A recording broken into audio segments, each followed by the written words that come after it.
Hi friends, welcome back to my channel. ఈరోజు మనం ఆవకాయ పచ్చడి ఎలా పెట్టాలో మా మమ్మీ చెప్తుంది. చూసేయండి ఫ్రెండ్స్. హాయ్ అండి. ఈరోజు మనం ఆవకాయ పచ్చడి ఎలా పెట్టాలో కొలతలతో సహా చూద్దాం. ఈ గిన్నెకి 4 గిన్నెలు మామిడికాయ ముక్కలండి. తర్వాత 1 గిన్నెడు కారము, 1/2 కేజీ ఎల్లిపాయలు, కొంత ఎల్లిపాయలు పేస్ట్ చేసి పెట్టుకోవాలి, 1 కేజీ పల్లి నూనె, అలాగే 1 కేజీ సాల్ట్. తర్వాత ఆవాలు, మెంతులు, జీలకర్ర ఈ మూడింటిని కూడా లైట్గా వేయించుకోవాలి.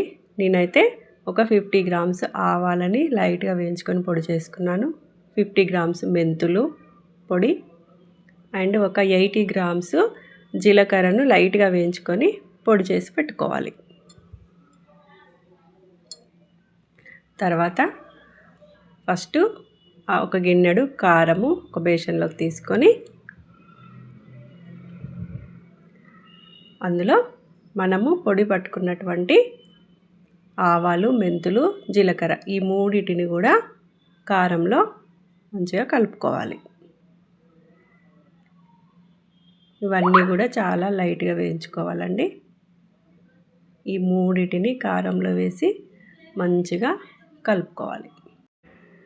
వీటన్నిటితో కూడా మనకి ఆవకాయ చాలా టేస్ట్ వస్తుంది. తర్వాత 1 గిన్నెకి కొంచెం తక్కువగా నేను సాల్ట్ తీసుకుంటున్నాను. ఈ సాల్ట్ను కూడా అందులోనే వేసుకొని మొత్తం జాగ్రత్తగా కలుపుకోవాలి.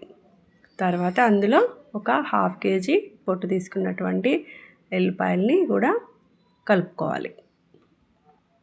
అలాగే కొంత ఎల్లిపాయ పేస్ట్ని కూడా కలుపుకుంటే పచ్చడి చాలా బాగా మంచి సువాసన వస్తుందండి ఇలా పేస్ట్ చేసుకోవడం వల్ల.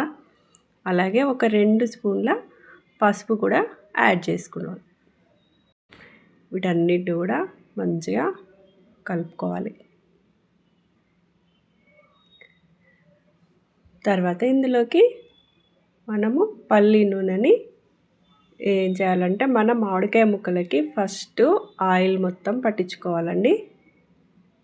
ఈ విధంగా పల్లి నూనెని మామిడికాయ ముక్కల్లో వేసుకొని వాటన్నిటిని తడుపుకొని ఆ మామిడికాయ ముక్కల్ని మనం కలుపుకున్నటువంటి కారం ఉంది కదా, ఈ కారంలోకి వేసుకొని ఆ మామిడికాయ ముక్కల్ని కారానికి జాగ్రత్తగా పట్టించి దాన్ని ఒక డబ్బాలోకి తీసుకోవాలి.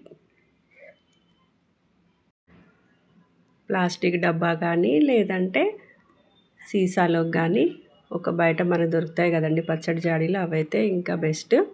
మేమైతే ఇలా తీసుకుంటున్నాము. నేను ముక్కలు వేస్తున్నానండి, మా అక్కయ్య ఏమో కారంలో కలుపుతుంది. ఈ విధంగా అన్ని ముక్కలని జాగ్రత్తగా నూనెలో తడుపుకొని కారం పట్టించి డబ్బాలకు పెట్టుకోవాలి. కొంచెం ఆయిల్ కూడా యాడ్ చేసుకుందాము. ఇదంతా కూడా నీట్గా ఒక డబ్బాలోకి పెట్టుకుంటున్నాము.